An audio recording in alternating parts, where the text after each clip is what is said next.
Bismillahirrahmanirrahim. Assalamualaikum warahmatullahi wabarakatuh. Materi berikutnya akan kita pelajari adalah tentang obat dan target obat. Obat adalah senyawa yang berinteraksi dengan sistem biologis untuk menghasilkan respon biologis. Perlu diketahui bahwa tidak ada obat yang aman secara total. Obat mempunyai efek samping yang bervariasi. Tingkat dosislah yang menentukan apakah suatu senyawa itu merupakan obat atau racun. Sehingga kemudian ada parameter indeks terapi. Indeks terapi adalah ukuran efek menguntungkan obat pada dosis kecil dibandingkan efek membahayakan obat pada dosis tinggi. Indeks terapi yang lebar atau indeks terapi yang tinggi menunjukkan besarnya batas aman antara efek menguntungkan dan berbahaya. Prinsip toksisitas selektif artinya obat bersifat toksik pada sel asing atau sel abnormal tetapi aman terhadap sel host. Nah, bagaimana obat yang merupakan senyawa kimia kecil ini mampu memberikan efek pada sistem biologis yang besar? Di dalam tubuh terjadi banyak sekali reaksi kimia yang fungsinya untuk menjaga hemodinamika tubuh, menjaga fungsi dan kesehatan tubuh. Obat, setelah dia memasuki tubuh, dia akan terlibat dalam reaksi-reaksi kimia di dalam tubuh tersebut hingga menghasilkan efek yang spesifik. Untuk itu, obat harus berinteraksi dengan makromolekul dalam tubuh yang disebut dengan target obat. Kita lihat lagi, begini struktur sel tubuh kita, ada sitoplasma, ada inti, ada membran sel, ada membran inti. Nah, sebagian besar target kerja obat terletak di membran sel. Membran sel tubuh kita terdiri dari dua lapis fosfolipid, biasa kita sebut bilayer lipid, ya, dengan bagian lipofil berpusat di bagian dalam dan bagian hidrofil di bagian luar dan dalam menghasilkan struktur yang stabil. Selain itu, di membran sel juga tertanam protein-protein, umumnya berupa glikoprotein. Nah, target molekuler utama obat umumnya adalah protein, bisa berupa enzim, reseptor, dan protein transporter. Bisa juga berupa asam nukleat, baik DNA maupun RNA, yang merupakan makromolekul dengan ukuran yang jauh lebih besar daripada molekul obat. Sehingga interaksi obat dengan reseptor tidak terjadi di keseluruhan protein target, tetapi di daerah tertentu yang disebut dengan binding site. Dan interaksinya melibatkan proses yang disebut dengan pengikatan atau binding. Binding site di protein target ini umumnya berbentuk lembah atau cekungan di permukaan makromolekul sehingga memungkinkan obat masuk ke dalam makromolekul tersebut. Beberapa obat berinteraksi lewat ikatan kovalen dengan kekuatan yang cukup tinggi, 200 hingga 400 kJ per mol, menghasilkan interaksi yang permanen, interaksi yang reversibel. Tetapi interaksi seperti ini tidak diinginkan kecuali kalau targetnya adalah protein milik bakteri, milik organisme asing, milik sel kanker yang ada di tubuh kita. Tetapi sebagian besar obat berinteraksi lewat ikatan yang lebih lemah, yaitu ikatan-ikatan intermolekuler, ada ikatan ionik, ikatan hidrogen, ikatan van der Waals, interaksi dipol, interaksi hidrofobik. Kenapa dibutuhkan interaksi yang tidak kuat? Karena protein targetnya merupakan protein alami tubuh kita, sehingga harapannya interaksinya reversibel.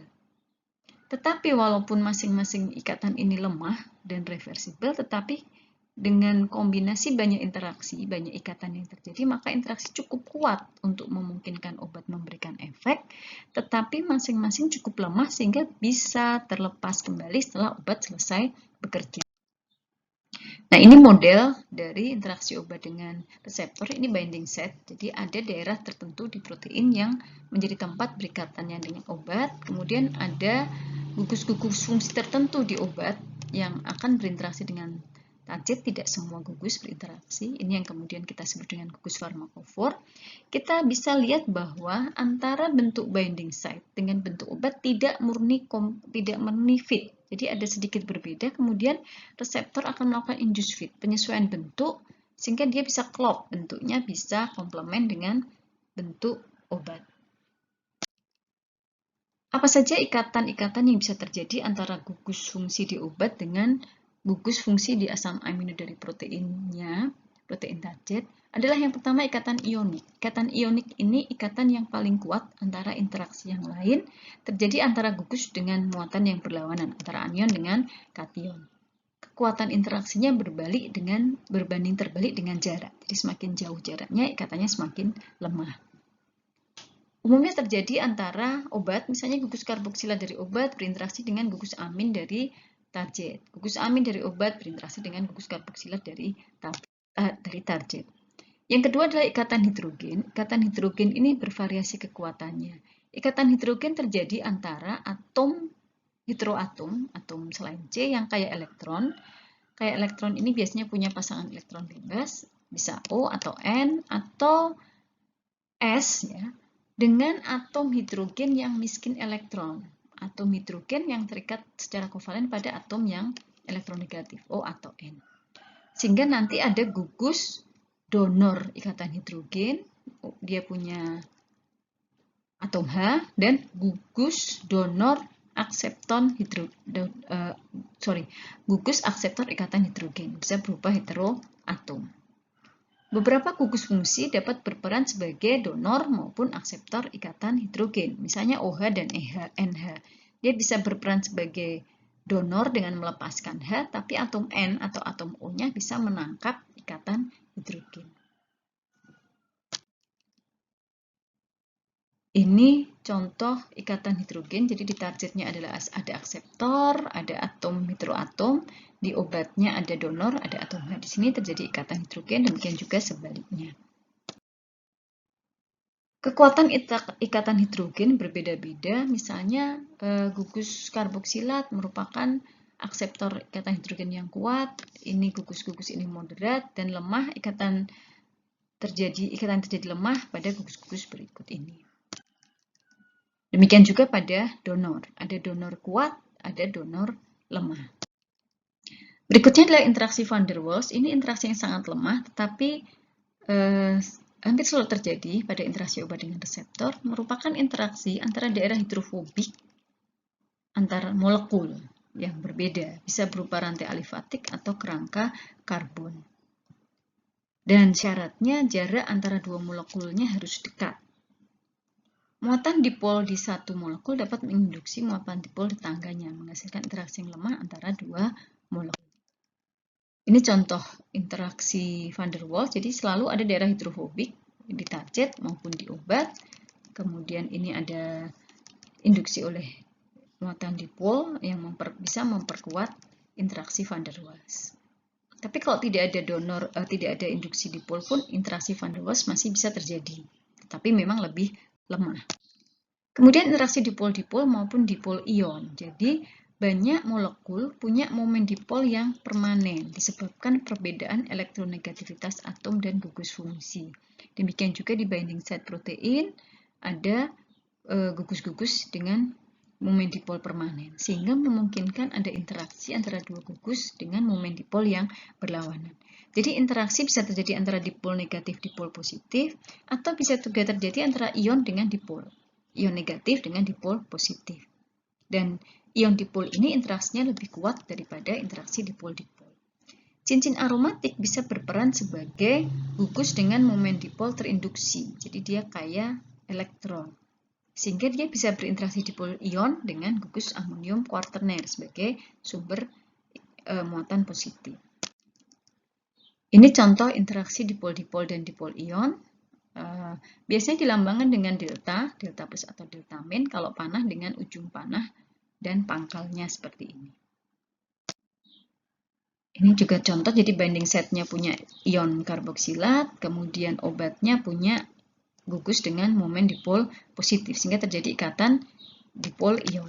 Demikian juga ini binding site-nya punya muatan positif, obatnya punya dipol negatif, sehingga terjadi ikatan dipol ion.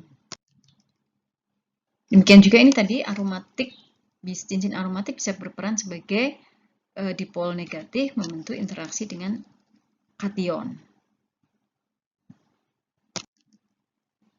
Air juga berperan dalam interaksi obat dengan reseptor. Karena makromolekul di dalam tubuh kita itu sebetulnya dia berada di lingkungan air. Reseptor itu berada, misalnya dia berada di membran sel, maka membran sel ini lingkungan luarnya adalah air. Dan obat harus melintasi lingkungan air tersebut sebelum mencapai target. Air yang melingkupi obat maupun makromolekul harus disingkirkan agar interaksi intermolekuler obat dan target bisa terjadi. Dan ini butuh energi, energinya disebut energi desolvasi. Dan besarnya harus lebih besar dari energi yang didapatkan dari interaksi. Jadi bisa dibayangkan ini obat, dia terikat dengan molekul-molekul air, ini reseptor, dia juga dilingkupi oleh molekul air, mereka harus bisa menyingkirkan molekul-molekul airnya supaya bisa berinteraksi. Kadang dilakukan pengurangan gugus polar dari suatu molekul untuk mengurangi kekuatan interaksinya dengan air. Molekul air yang mengelilingi daerah hidrofobik mampu membentuk interaksi yang lebih kuat dari biasanya. Saat daerah hidrofobik obat dan daerah hidrofobik pendiset berinteraksi, molekul ini menjadi bebas. Melibatkan energi yang lemah disebut interaksi hidrofobik. Ini adalah gambaran bagaimana interaksi hidrofobik antara obat dengan target. Jadi ini target dengan lingkungan air, kemudian obat juga dilingkupi oleh air. Ini molekul-molekul air mereka singkirkan supaya mereka bisa berinteraksi. Ini adalah rangkuman bagaimana interaksi obat dengan reseptor, apa saja interaksi-interaksi yang bisa terlibat. Ada ikatan ionik, ada dipol ion, ada interaksi hidrofobik, ikatan hidrogen, dipol-dipol ikatan, kemudian transfer muatan dan sebagainya. Dan antara obat dengan protein targetnya, interaksi memang bisa terjadi lebih dari satu jenis seperti ini. Sehingga kalau digabungkan, walaupun ikatan-ikatan ini lemah, kemudian menjadi ikatan yang kuat, tetapi mereka masing-masing lemah, sehingga masih bisa diputus, sehingga interaksi obat dengan obat terjadi hanya secara reversibel. Nah, kita ke klasifikasi reseptor. Reseptor sebagai target kerja obat dikelompokkan berdasarkan strukturnya. Yang pertama adalah reseptor terhubung kanal ion. Reseptor terhubung kanal ion ini tertanam di membran dan umumnya ligan alaminya adalah neurotransmitter cepat seperti asetilkolin nikotinik, kemudian GABA, glutamin, dan sebagainya. Kemudian ada reseptor terkopling protein G. Reseptor terkopling protein G ini juga berada di membran dan ligan aslinya umumnya adalah hormon dan transmitter lambat. Dan seperti namanya, dia terkopling dengan protein yang disebut protein G. Contohnya adalah reseptor asetilkolin yang jenis muskarini, kemudian reseptor adrenergik. Berikutnya adalah reseptor terhubung enzim. Reseptor terhubung enzim ini umumnya enzimnya adalah enzim tirosin kinase. Jadi dia berada di membran sel, tetapi di bagian sitosolnya, dia tertanam di membran sel, tapi di bagian sitosolnya ada daerah katalitik, ada daerah domain untuk enzim. Jadi ini di luar sel, ada tempat berikatan dengan ligan, ini membran sel, kemudian di bagian bawahnya ada daerah katalitik, domain enzimnya. Yang terakhir ada reseptor inti. Reseptor inti ini letaknya di dalam sitoplasma, setelah membentuk kompleks, dia nanti akan masuk ke dalam inti sel. Ligannya, karena dia berada di dalam sel, ligannya adalah senyawa-senyawa yang lipofil, ada steroid, ada tiroid, vitamin D, vitamin A, dan sebagainya. Bagaimana obat mengaktifkan reseptor? Jadi obat atau ligan, kita sebut sebagai messenger kalau itu ligan, maka dia akan masuk ke dalam reseptor yang sesuai. Dia tidak sama model struktur antara reseptor dengan ligan, tidak sama persis, tapi kemudian reseptor akan melakukan penyesuaian, induce fit. Kemudian setelah mereka berinteraksi akan ada pesan yang diteruskan, ada signaling yang dilanjutkan sehingga kemudian ada efek seluler. Setelah terjadi efek seluler, maka obat atau ligan akan lepas lagi dari ikatannya dengan reseptor. Nah, ini contohnya adalah salah satu neurotransmitter di tubuh kita. Ini reseptornya, ini binding site-nya. Maka akan ada daerah-daerah di reseptor ini yang nantinya akan berikatan dengan gugus fungsi aktivitas dari ligan. Misalnya di sini ada daerah hidrofob. Ada daerah hidrofob berinteraksi dengan gugus benzen, kemudian ada akseptor ikatan, ada donor ikatan hidrogen berinteraksi dengan akseptor ikatan hidrogen dan seterusnya. Ada ion, anion berinteraksi dengan kation dan seterusnya, sehingga terbentuklah ikatan-ikatan ini. Kalau kita perhatikan, ada perbedaan struktur ini yang kemudian disebut dengan induced fit. Tadinya struktur binding set seperti ini, tetapi ikatan ion yang terbentuk akan menarik gugus karboksilat ini mendekati obat sehingga terjadi perubahan konformasi dari reseptor. Perubahan konformasi inilah yang kemudian akan mengawali jalur signaling dari sel. Contohnya misalnya pada kanal ion. Kanal ion ini adalah suatu reseptor terhubung kanal ion ini punya binding set untuk ligan di luar, di bagian luar membran sel. Kemudian kalau si messenger atau ligan ini belum berinteraksi, maka konformasi protein ini akan menyebabkan kanal dalam posisi menutup. Setelah ligan berinteraksi dengan binding setnya, maka perubahan konformasi yang dihasilkan akan menyebabkan kanal terbuka dan ion bisa melintas. Ini gambaran yang lebih detailnya. Jadi sama, ini reseptor terhubung kanal ion, ini reseptornya, ini binding site untuk ligan. Sebelum ligan masuk, kanal dalam posisi tertutup. Setelah ligan masuk, terjadi ikatan, ini ikatan ionik, tetapi ikatan ionik ini akan menyebabkan struktur atau konformasi reseptor berubah, menarik beberapa asam aminonya sehingga kanal akan terbuka. Pada reseptor terhubung protein G atau GPCR, sama demikian juga.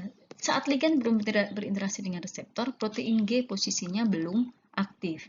Binding set untuk protein G masih tertutup. Tetapi begitu ada ligan berinteraksi dengan reseptor, binding set untuk protein G terbuka, dan protein G akan terikat di sini, kemudian diaktifkan, dan seterusnya. Terjadi jalur signaling yang kemudian menyebabkan efek seluler. Ini gambaran lebih detailnya. Jadi, ini binding site, kemudian ada ligan masuk, ligan berinteraksi dengan sisi-sisi gugus-gugus dari asam amino reseptor, kemudian interaksi ini menyebabkan perubahan konformasi. Misalnya ini gugus-gugus OH-nya naik ke atas mendekati ligan sehingga konformasi berubah, akhirnya terbukalah binding set untuk protein G. Bagaimana pada enzim? Sama saja pada reseptor terhubung enzim. Pada saat belum ada messenger, belum ada ligan, maka sisi katalitik enzim ini akan tertutup. Aktivasinya dilakukan oleh messenger setelah berinteraksi dengan reseptor, sehingga kemudian daerah katalitik ini menjadi aktif, bisa mengkatalisis perubahan substrat.